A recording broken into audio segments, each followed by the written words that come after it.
was pretending to be deaf for a reason, to see who was a true friend and who was fake. So I remained quiet. I would hear so many secrets to use for my own advantage. When I was 6 years old, my hearing started to deteriorate. I had this rare disease that impacted my hearing abilities. It got to the point where I couldn't hear anything. My life was ruined. And it was even worse at school. All the other kids made fun of me because I had to use sign language to communicate or write on pieces of paper. It was horrible. I knew what it was like to hear. I knew what I was missing out on. But then, miraculously, when I was around 15 years old, my hearing started to come back. I have no idea how, but all of a sudden I could hear people talking around me. I was ecstatic. My hearing was back. But after class ended, they still spoke to me as if I was deaf. I was going to say something. I was. But then, I heard a friend of mine saying my name. She was talking about me behind my back. Was this what happened all the time? How could they do that to me? That's when I realized no one had to know I wasn't deaf anymore. Maybe I could use this to my advantage. Maybe I could use this to see who was talking about me. I tried to keep it hidden. When there was a loud sound, I had to stop myself from looking in its direction. If I was deaf, I never would have realized. When the teacher said my name and I wasn't looking at him, I had to prevent myself from looking around. I had to wait for someone to tap me on the shoulder to get my attention, as if I really were deaf. And it took a while, but I got used to it. One day, I was at my locker, and this cute boy was standing there with a bunch of his friends. At first, when they saw me, they were apprehensive, but I was facing the other way, so they relaxed. As long as I couldn't see their mouths, I wouldn't be able to hear what they were saying, or so they thought. I realized they were talking about me. That's when I heard one of the cute boys, Sam, say that he had a crush on me. I was so excited and nervous. I tried not to react, but I could already feel butterflies rise up in my stomach. I was so happy then that I had pretended to be deaf. If I hadn't, I never would have realized I had an admirer. I immediately walked over to him, looking at him meaningfully. He seemed to panic a bit, probably because he thought I heard him, but then he seemed to remember I was deaf. Eventually, we started dating. He was really cute, and I found it so funny how nervous he was around me. But there was this girl,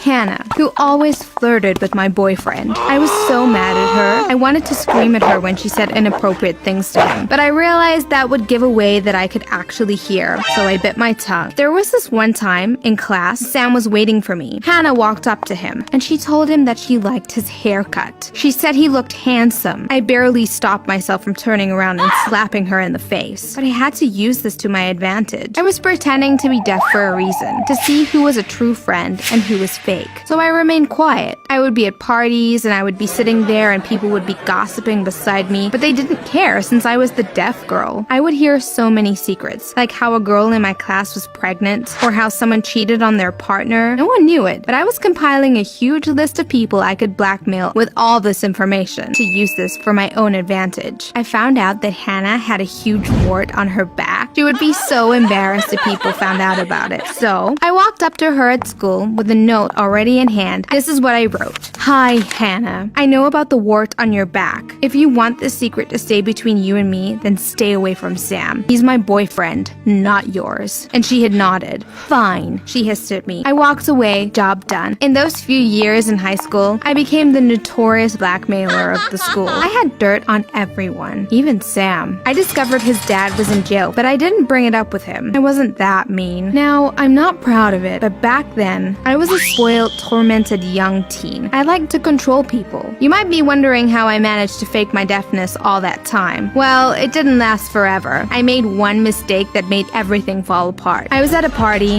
and Hannah was talking about me and my boyfriend. I was supposed to be deaf, so when I stepped backwards to hear a bit more clearly, they didn't seem to care. What I heard her say made me lose it. She talked about how Sam cheated on me with her. I couldn't help it. I turned around, screamed at her, spoke clearly unlike a deaf person, and obviously gave away the fact that I could hear. Everyone was shocked. The music stopped playing. Hey, I thought you were deaf. Sam walked over to me. Wow, you can hear again? I didn't know what to say. I had to expose myself. Everyone would know I was faking it. Hannah narrowed her gaze. Then I watched, helpless, as she suddenly realized what I had done. No, you faked it, didn't you? She said. I shrank back. What? That's not true, right? I said nothing. It was over. The game was up. That That's crazy, a voice called. I scowled, turning on Sam. You cheated on me with Hannah? Sam's eyes widened. What? How did you? Ha! So that's why you revealed yourself. Hannah laughed. You heard me. Well, it's true. Sam and I kissed. Sam looked at her in shock. Hannah! Oh, who cares? She snapped. Your girlfriend already knows. I didn't know what to do. Sam had cheated on me, but everyone knew I had cheated them. Whose side would they take? Hannah looked at me viciously. Now I know. That's how you blackmail people. You heard everything, didn't you, you sneak? People started to whisper as they realized what I had done. Some looked worried as they searched back on all the things they had said in my presence. I saw now they would not be taking my side. I had lied to all of them. I had done something unforgivable. I didn't know what to do. I went straight home, but I knew I could never go back to school. The next day, I told my parents I had to change schools. I couldn't go there anymore. My parents were so confused. They still thought I was deaf too. I confessed to them all about it, how I had tricked people, how I had faked my deafness for the past year, and they were mortified. They couldn't believe I would do something like that. But eventually, they helped me out. Of course they did. They still loved me. We agreed I should move schools, get a fresh start, but the kids at the new school I moved to had heard about me. I was that deaf girl who faked her deafness. The news had spread around, but that senior year was the worst year of my life. People avoided me. They left mean notes in my locker. They called me names. But this time, I couldn't pretend to be deaf, and that's why they took great satisfaction in making my life so miserable. I had no friends. Literally none. Even teachers heard about what I had done at my previous school, and I could tell they looked at me with contempt. I don't know whether it was my own stupidity or just their bias, but I never got an A in that final year of high school. I realized what a huge mistake I had made. I never should have manipulated people like that. I turned something amazing, the miraculous return of my hearing, into something of a weapon. I never should have done it. Well, I've learned my lesson now.